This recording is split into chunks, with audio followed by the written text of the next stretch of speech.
the Desert Tiger Podcast. Glad to hear. I mean, it's been since July since we last actually spoke. I can't believe it's been that long. This year has felt so quick. It's outrageous. It's like how it just blew by, even though nothing has really happened. That's true. Yeah, no, I think since March, it just feels like we're living Groundhog Day over and over and over again. It's just the same old. I wake up, I do nothing, stay inside, go to sleep. Yeah, no doubt. It's there's days where I just don't even leave the apartment now, and it's just like I should probably go get some fresh air, or at least crack a window. You're keeping busy though, right?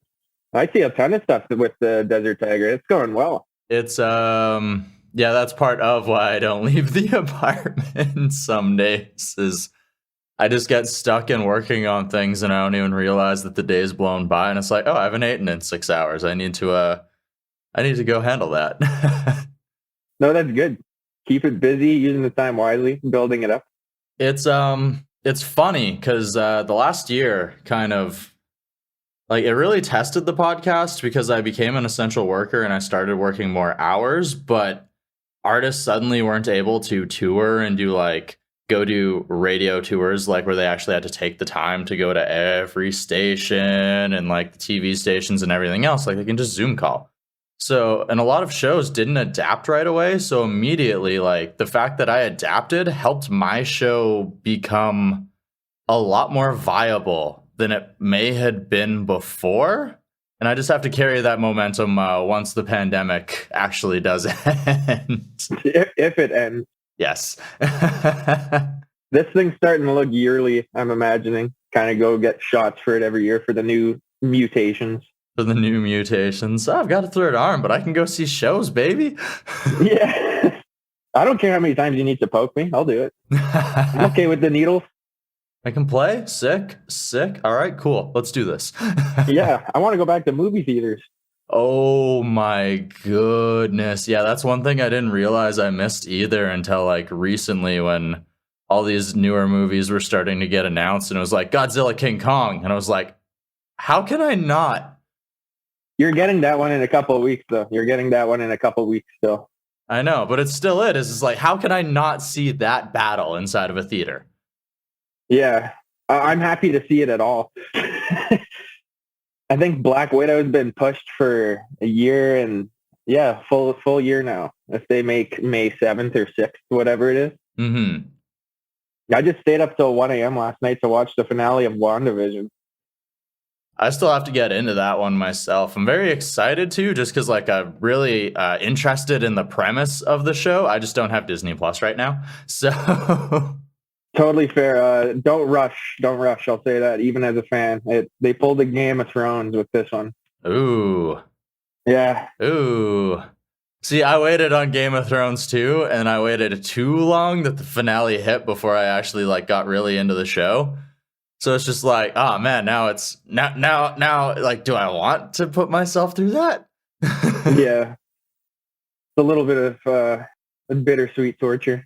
Oh well. I'm sure I'll still enjoy it at the end of the day. I like storytelling, so. True. And then even for today, whenever we're done, I can email you the wave files for some of the new songs to use. Sick. The one Homeless in Hawaii, the one Waterfront. I'll just get whatever you need after, pictures, anything, let me know. So I actually bought both of the tracks last night.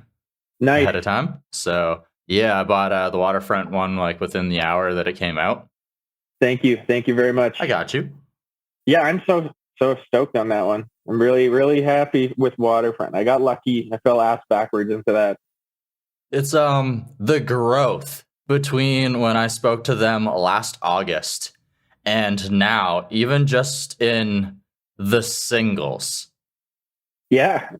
It's outrageous just how the level of how much the band has just brought in production, in songwriting, and it's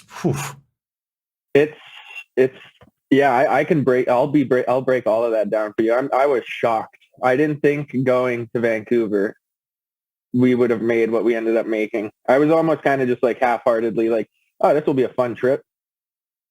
And wow, I was blown away. I was like thrown for a humble trip where it's like, holy shit, okay, I see what we're doing here. Yeah, no, when I first heard the song, I was immediately just like, wait, this is the right track, right? And I was like, holy shit, this is Waterfront. Oh my God.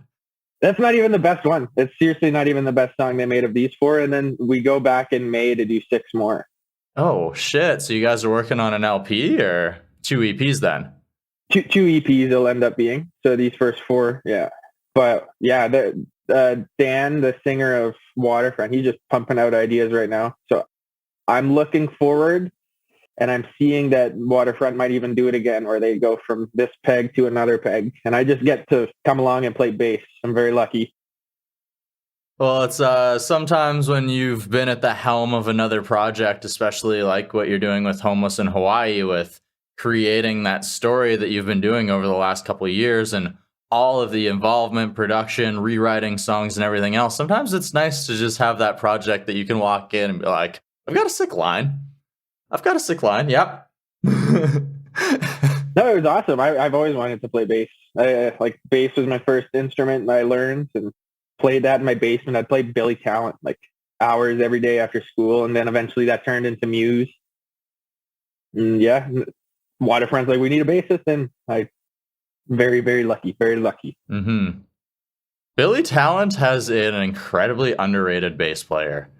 It's Muse, it stands out because like just the way that the music is built. Like Billy Talent, it sort of hides a little bit more in some of the music, and like even Try Honesty. Like I tried to learn that last year where I was looking at it and I was like, this song's a lot more complicated than I expected it to be. Yeah, their bassist, John Gallant, he's awesome. The bass I have, it's a Music Man Stingray. And I got that bass specifically because that's what he played with. Mm-hmm. And he has like the pearl white bass I saw for one cycle. He had the black pick guard. So when I got the white one, I like asked the store, I'm like, do you have a black pick guard? Because it had a different pick guard on it. They're like, yeah, we'll take the strings off. We'll put the black pick guard on. I'm like, thanks. Do I have to pay extra? They're like, no. We just got it in the back. And I got the bass set up in drop D. For years, I would only ever play bass and drop D, and that's only because of Billy Talent. Yeah.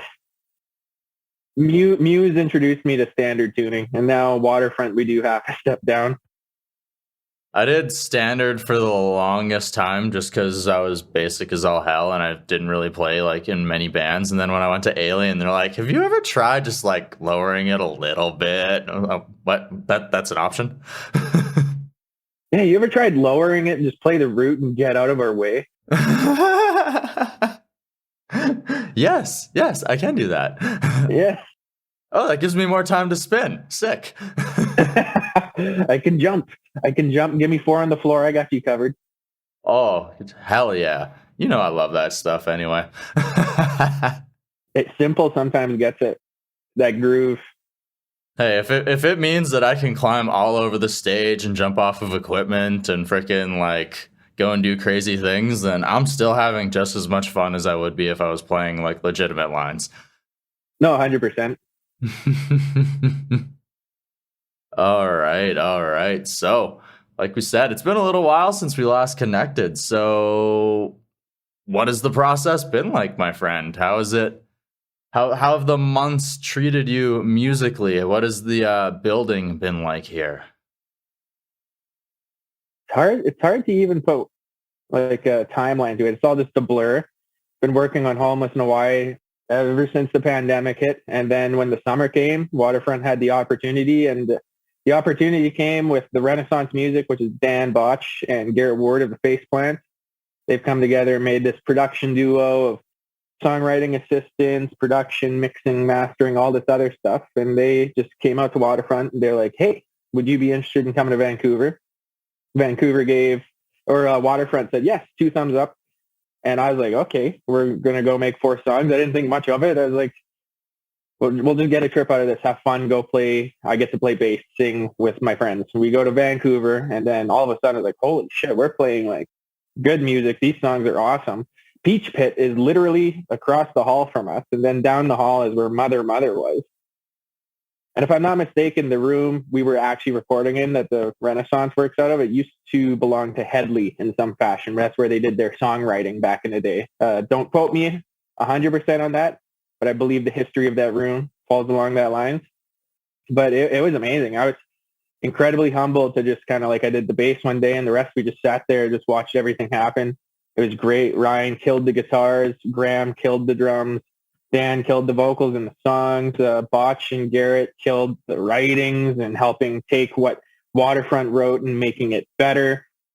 And it was insane. By the end of the trip, I remember standing in our little suite that we stayed in the whole time there looking at Waterfront. Like if you told me a year beforehand that we would have come here as Waterfront together and made the project that we did, I would have slapped all of your faces and laughed. And I told Waterfront that.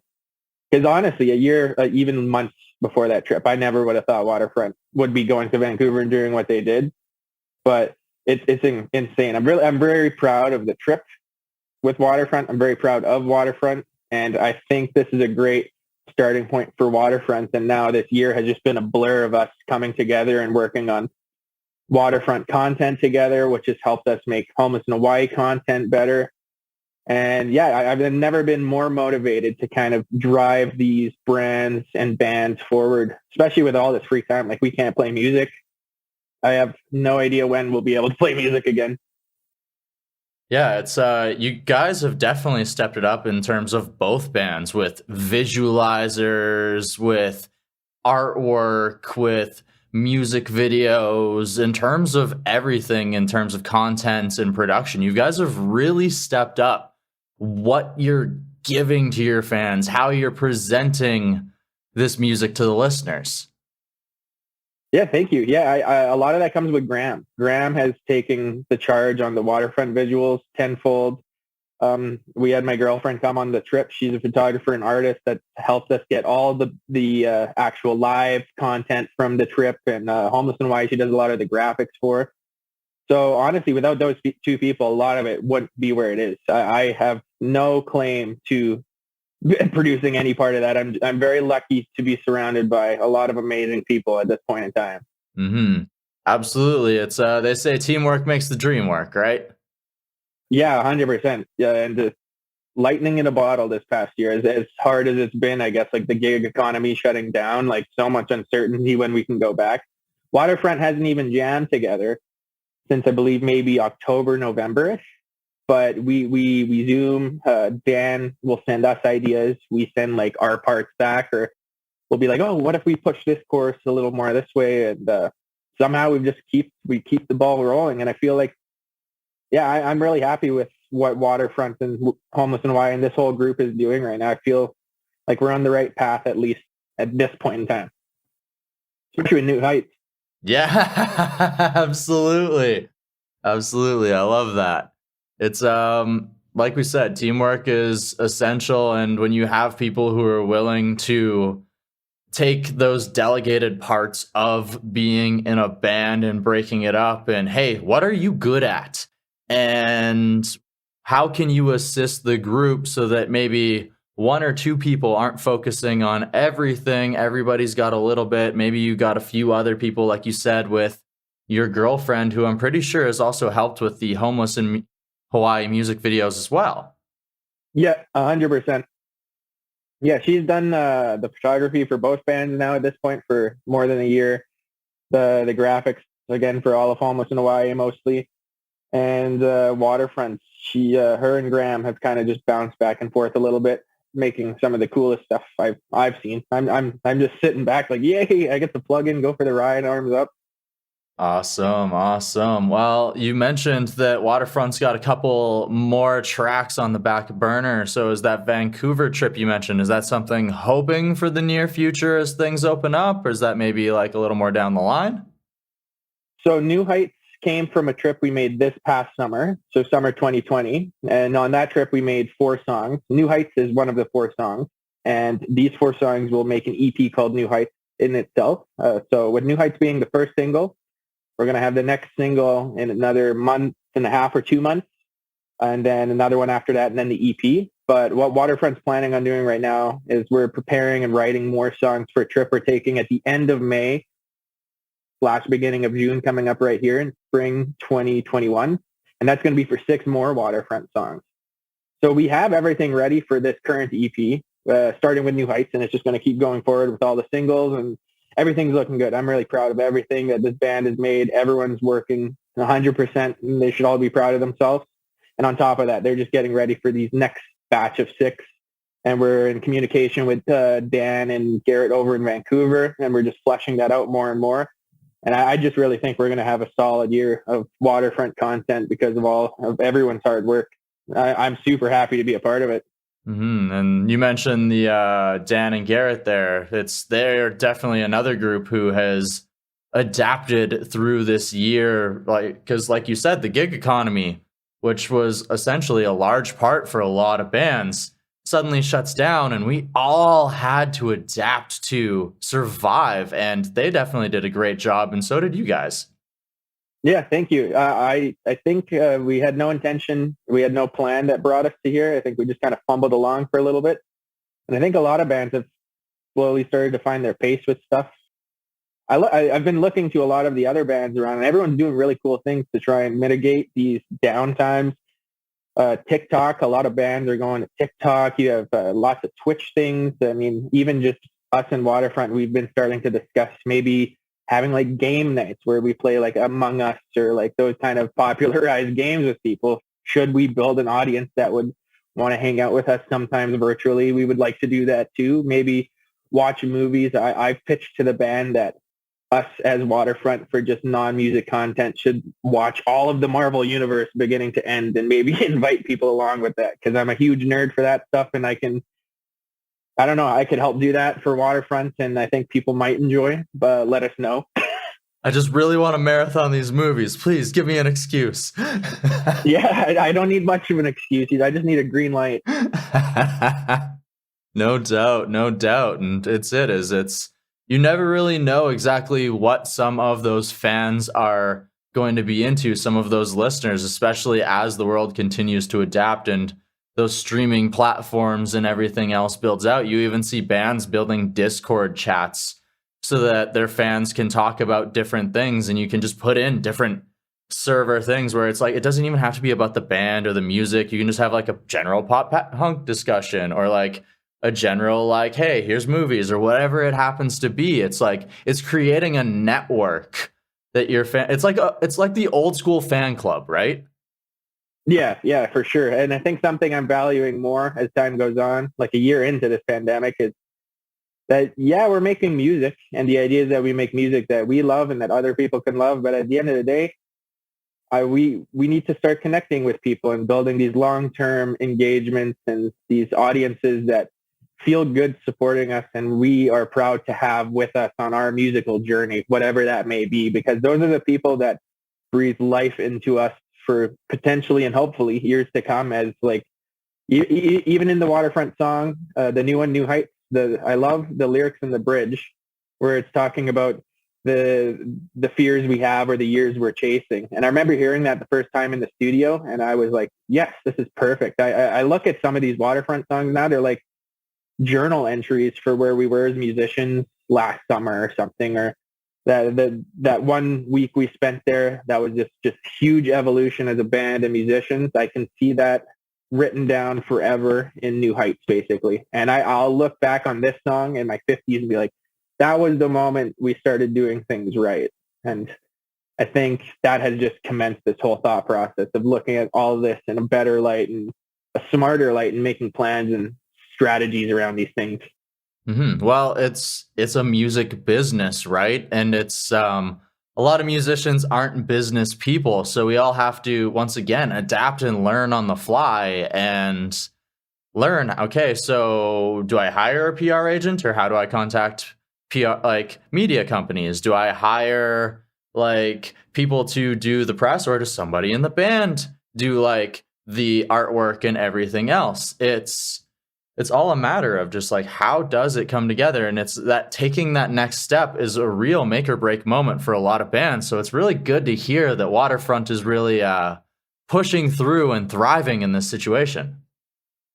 Yeah, no, I agree with you. And it's been very humbling the whole time, just watching basically people in their element do their thing. I've always had to kind of be like, when we started Homeless in Hawaii, Devin and I would be like, okay, we got to put a guitar here, bass here, and then we would add and do this. And a lot of it would be us doing 3 or 4 things at once. But with Waterfront, I can just show up, I play a bass part.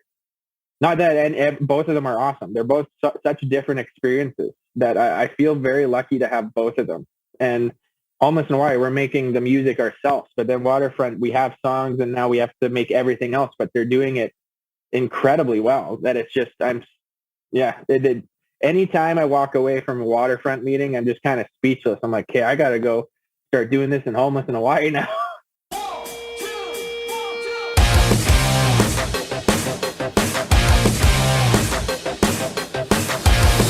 All the people from around the world stand up, start a riot.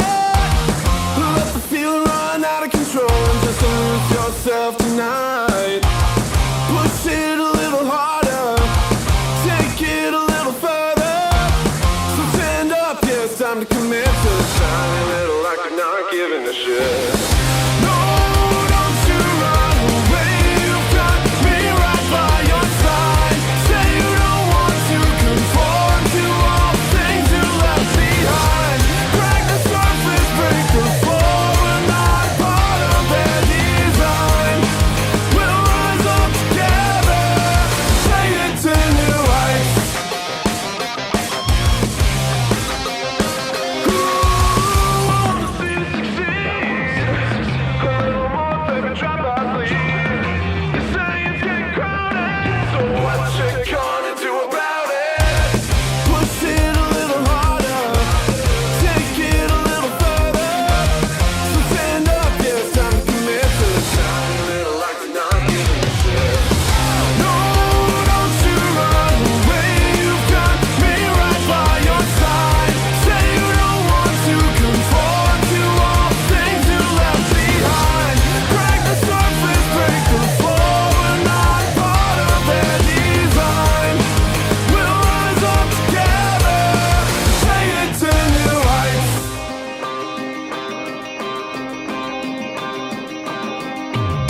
Time for the real test, to break down the weekend. We're more for the deepest heights we've had to climb. The fears we're facing, the years that we're chasing. Stop all the wasting, all our precious time.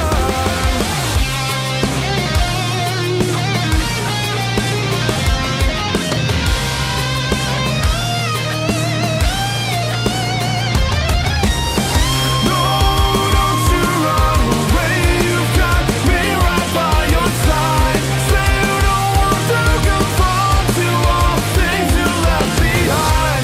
Crack the surface, break the floor. We're not part of their design. We'll rise up together. Yeah, we'll rise up together. Take it to new heights.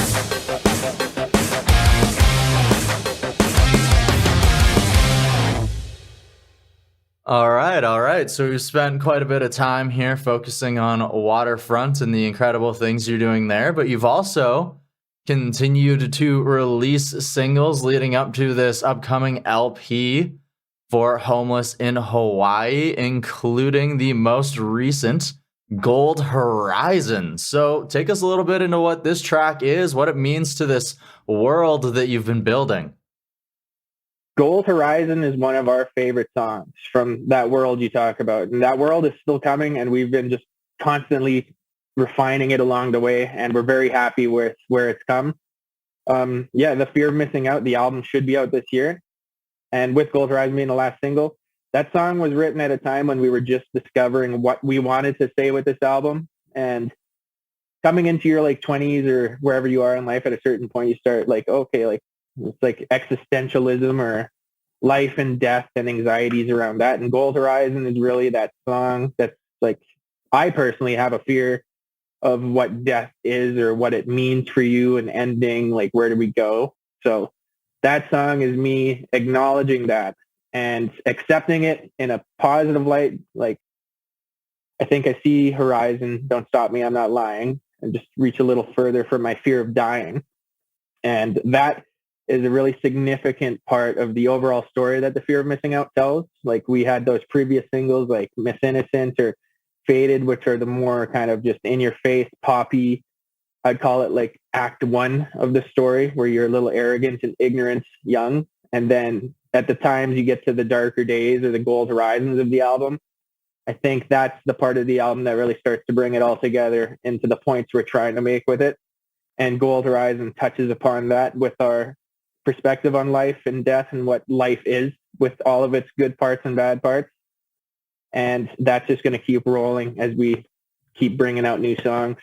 Oh, that's powerful. That's powerful because death is definitely, when you say FOMO, the fear of missing out, obviously that's because of death, because a lot of us don't know when we're getting off of this train ride, when we're exiting the car, right? It's definitely a driving force in that energy. No, for sure. And it's exactly what you said. I love life. I have a particular fondness for life, whether that be mine or anyone else's. I think life is beautiful. And even just in the musical sense, you look at someone like Freddie Mercury, an absolute icon, a legend. He died how many years ago now? But he's still so popular that people talk about him like he's here and alive, or Queen is still here. Like, imagine the songs we could have had, which would be great. But you look at someone like that, and then even either you or I, we look at ourselves like, what's our legacy beyond that finish line? Like I sometimes I think of life as like a YouTube video, like that red line at the bottom.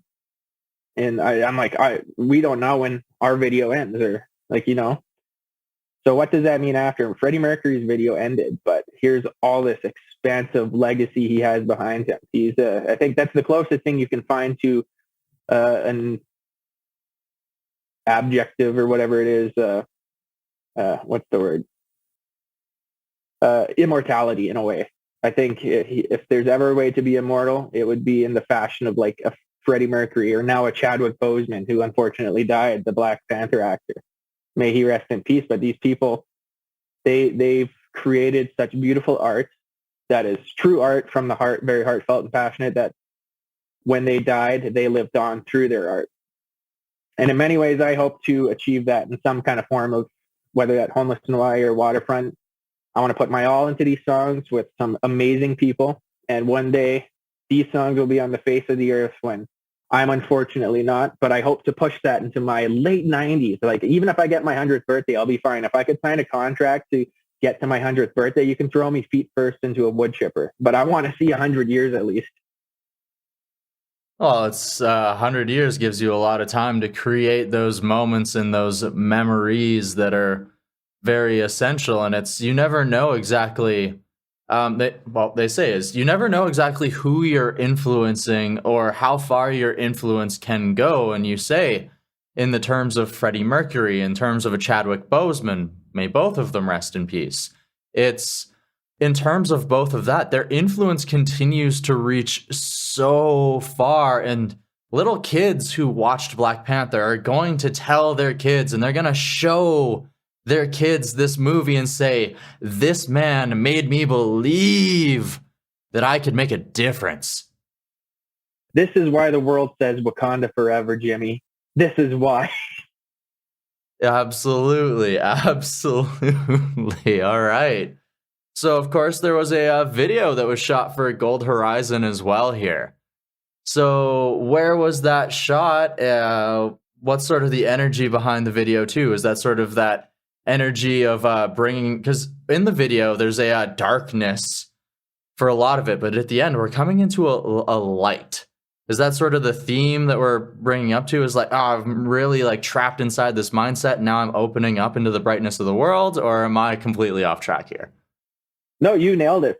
For Gold Horizon specifically with that music video, we shot that in the same location that we shot the Miss Innocent music video. And we even attempted that with the first three music videos. It goes Faded, Miss Innocent, and then Gold Horizon. Those three will tell like a loose narrative visually with the singles. But Gold Horizon specifically is like, yes, the female character in the video, the implication is that she's in this afterworld, afterlife, or post-death, whatever that may be. That's up to the viewer. but yeah, it's in this darkness in this unknown forest, and slowly but surely, yes, the light comes in, and that was the plan all along, and I'm happy that actually speaks through the video too. I'm glad that's able to be told by the video, and yeah, I'm really happy with that, and I think it ties into the lyrics and purpose of that song really, really well. I'm really proud of that song, and we shot it just outside of Alberta on the outskirts of BC. Beautiful, beautiful mountain scenery. It was cold though, but it was well worth it. We'd run to the car in between takes, literally like shaking and freezing, turning the car on, and then like, okay, let's do this. And she had to wear a dress, unfortunately. I feel super bad for her, but she did amazing. When we shot until like almost midnight that night, and it was just cold. We're like, hold the camera still, or it's going to look super cool like an earthquake. Well, good on her for being a trooper and for helping to get it done. I can understand that. Just running in, just like trying to get hyped up before you're leaving the vehicle. Like, all right, we can do this. We can do this. We only have so many shots left. Yeah, those are the times when you're like yelling to yourself in the car, like, why are we even here? And then you just like shake your head like, okay, no, this is worth it. We got to do this. We got to do this. We're here. And then you just get out and go do the next hour and run back with cold toes and massage them back to life. It's one of those things where you see the final product and you're like, was it really that cold? Maybe. No, was it really that cold? We'll slowly forget over time how cold it was and never mention it again. We're like, we filmed that in the summer. It was beautiful. I think we got sunburnt doing it. Definitely. Everybody got sunburns. I love it. So, of course, we've been talking about two different bands here, of the creative energy between both. And obviously, in one band, your creative direction, your influence isn't obviously is big, but how do you go about balancing both of these creative energies, making sure that both of these bands can get the time that they need? I think with Waterfront, it's taking more of a back seat. And I learn a lot from Waterfront now. Because with Homeless in Hawaii, the responsibility for everything is on our shoulders independently. Like when it comes down to it, it's Devin and I that have like absolute final say on anything. We can do whatever we want. But taking our experiences, that they're super valuable in that. And then I come to Waterfront and I see how they do it. And maybe we write a song. And I think, I think we can make this song an 8 out of 10, up to a 10 out of 10 if we just push this chorus a little bit. And then they take that feedback. They're like, okay, yeah, let's do that. And I love that dynamic of just like seeing an idea be filtered through a bunch of quality checks with all of us. And at the end of it, I can just sit back and be like, wow, okay, I'm doing my small part of this bigger machine. And I get to watch all these amazing guys that I see now all the time or talk to every day. And then I go and take that and I internalize it and like, okay, how do I take this and look at all the good things that are happening? And I take that to Homeless in Hawaii. And then I unpack that all. And then we just start reassessing things and building that up. And it's just a constant back and forth of like, how much can we do that's worth doing? It's all about authenticity now in my head. Like how much more authentic and valuable can I make this for, like, again, that long-term hindsight retroflect or retrospect. Like when I look back on this stuff, I want to be super proud of it. So now is the time to put in the work with both of them to make it exactly what I would be happy with at this point in my life. And I think I'm only able to do that with everyone that is around me. I'm super fortunate to have that team and people we can all work with to build this up on both sides. Awesome. I love that. I really enjoy that. Yeah, thanks, Ben. I appreciate it. I think too, it helps. Like we were talking about like Muse and Billy Talent, these two bands that wouldn't exactly be the same, but like I don't know why. For whatever reason, in high school and junior high, these were the only two bands I listened to. So in a way, it's like I was exposed to like kind of rock and punk all the time. I'd play the bass all the time, and then Muse is like, "Oh, come over here. We have synth. Come over here." And I was like, okay, I'll wander over here for a bit. And I'd come home from school again, just play literally 3-4 hours in the basement, just make like a burnt CD, like take like EQ out the bass a little bit so I can turn mine up in the basement. The house would just shake. But I miss those. I really wish if I had a time machine, I'd go back just one time to play in that basement again. Because now as an adult, you can't really like do that.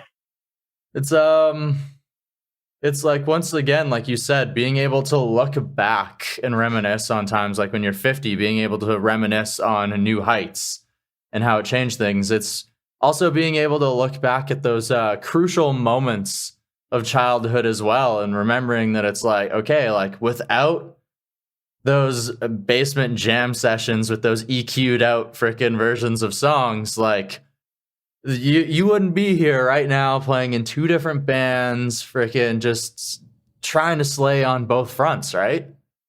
No, 100%. If I honestly attribute my love of music to those two bands specifically, Billy Talent, Muse. I hope they see this one day. I hope they see this. Thank you, Billy Talent. Thank you, Muse. Thank you to both your bases. Thank you guys to being really great and just helping me develop my skills or passions at least. Yes, if not for my childhood, just playing that all the time. And my parents too. Like my dad he helped me get my first bass and he had no problem with me turning the music up. Like I can only imagine what he dealt with. He'd always have to go out and work in the garage because the music's so fucking loud in the basement. Ah, damn it. These freaking earplugs I bought are trash. I need to go get some better ones. Yeah, he had this pair of these earplugs there. It's like I don't know, some kind of silicone that was transparent. He got it at his work because he worked for the city of Calgary at the time. But he knew I was playing it so loud. She's like, you got to wear some like headphones. So I used to wear these old headphones that were kind of molded to his ears. And my ears as like a teenager, and they just so happened to fit. So I just shoved these things in, and then I started turning the music up even louder. It got to a point where I would have burnt CDs, like 20 songs or something. I'd make my little set list and just sing to the other side of my basement wall. I'd have a mic and my bass, and I'd play along and sing whatever parts I could. And I blew out my PA speakers. They're still blown out, and they're still in Calgary. I haven't fixed them, but I intend to fix them like one day soon. But I blew them out one day. I was like, shit. And then I instead of the PA, I took my old shitty Line 6 guitar amp out. And so I was like, okay, PA speakers are fucked. So I started playing everything through the guitar speaker. So it's slightly quieter, and I do the vocals and bass, but the sound's now just coming out of my little Line 6 guitar amp instead of two PA speakers. It's a hell of a time. Yeah, it's those moments of learning, right? It's those speakers may have been blown out, but with good purpose, good memories. And one day, hopefully, once you build them back up, then, just make the most of them again. I'll get those PA speakers ready whenever I get a permanent house in the future. That'll be my treat. I'll get a mortgage and I'll fix my old PA speakers. Can't afford new ones anymore. Gotta go fix those old ones. Damn it. Yeah. Unless I win the lottery, I'm going to hold on to those till I fix them. Maybe I'll learn how and solder it or something myself. Awesome. All right, Tanner. Well, we've been discussing how you have grown, how Waterfront and Homeless in Hawaii have grown musically, bringing in a lot more of the business side of things. So, last question. How have you taken some of these lessons and applied them into your own life? If anything, I've just learned to trust the process. When we send an idea, let's say Waterfront, for example, we send an idea to Vancouver, and Garrett and Dan take a peek at them, and they're like, this is great, but let's change this and let's push a little harder. That comes back, and we just get to work. Like, okay, let's do that. We have bullet points to achieve. We have the means to achieve them, and we have a dedicated group with an amazing work ethic that can achieve it. So these things aren't hard. So I can just trust the process. When I have these people all around that are doing exactly what they need to be doing, I don't really have to try too hard. So I've been very lucky. Again, my biggest takeaway is just falling into my role and trusting everyone else, because at this point, especially even since that first trip to Vancouver, I feel like everything I have to work that we do in the band is so I can stand shoulder to shoulder with them, because we're all pushing ourselves in a very natural way. We're not overworking, but it's constantly, it's like a hockey team. You're like, okay, I want to earn my spot on the first line or something. You're like, Ryan's playing his guitar like a god. So, okay, I got to really not mess up the bass part, or Graham's killing the drums. Like, don't fall off time, Tanner. So I feel like their work ethic and their quality of work in Waterfront has pushed me to just be equals with them now. And I just take that to Homeless in Hawaii and I apply that too. And it both has just gone so well. And now we have the two most recent singles, Gold Horizons out for Homeless in Hawaii. New Heights literally just dropped today as we're speaking, but I think this comes out a week later. Next Tuesday. Next Tuesday, there we go. If you're listening to this on Tuesday, listen to New Heights by Waterfront, Gold Horizon by Homeless in Hawaii. Follow us both on social media. There we'll be announcing a lot more stuff coming. The next thing for Homeless in Hawaii is going to be an EP. They'll take all the previous singles, put them together with another new single, and then Waterfront's going to announce that next single. And I know what the next Waterfront one is, and that one's really good. That one, Waterfront wrote this next coming single almost 3 years ago now, way before me. So that song's been waiting to be heard, and it's so good, the next Waterfront song. All right, awesome. Well, I can't wait to hear and see all the amazing things that both of these bands are going to achieve here in this next year. Thank you so much. I'm very lucky, and I appreciate you having me on to help get the word out on this stuff, because as the more ears we can get these things to, the better. I just hope someone out there enjoys these songs as much as I personally enjoy them. Like sometimes I've listened to Waterfront, the EP we've made, probably the entire EP once a day since the summer. That's not being hyperbolic or a joke. And then I'll throw in Gold Horizon or like the newest final mix of Homeless in Hawaii. I don't know if that's arrogant, but I actually love hearing the shit we're making. It's a very good thing because you have to play it as well. That's true. Hopefully soon we can play it too. Give me all the needles, vaccinate me and all my toes. I just want to go play these songs live finally. Finally get in front of a live crowd to see how the songs vibe in person. Yes. All right. Well, until I can catch you in person live and the listeners can as well. Take care, Tanner. Thank you so much. Bye, Colton.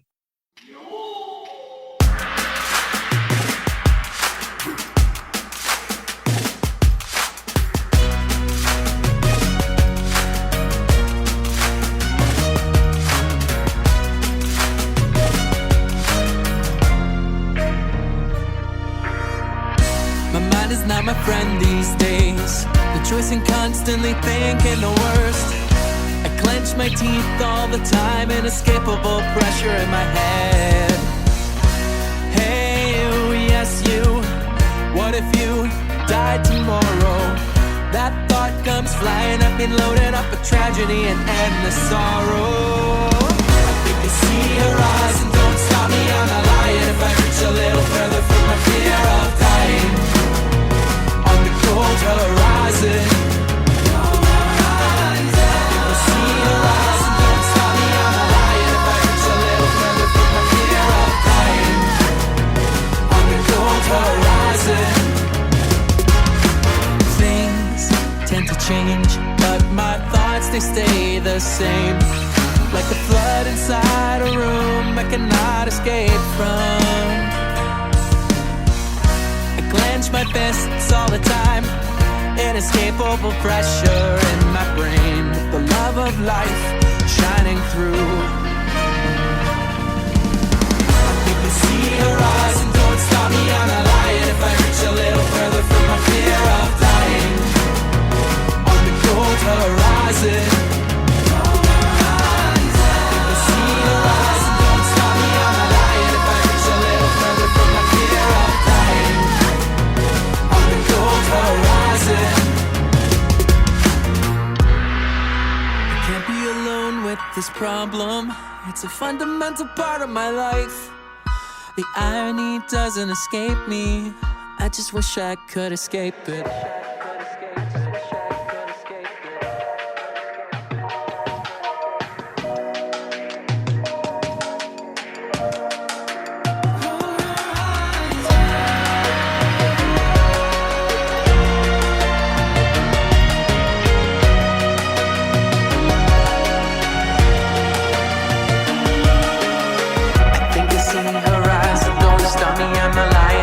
A little further from the fear of dying.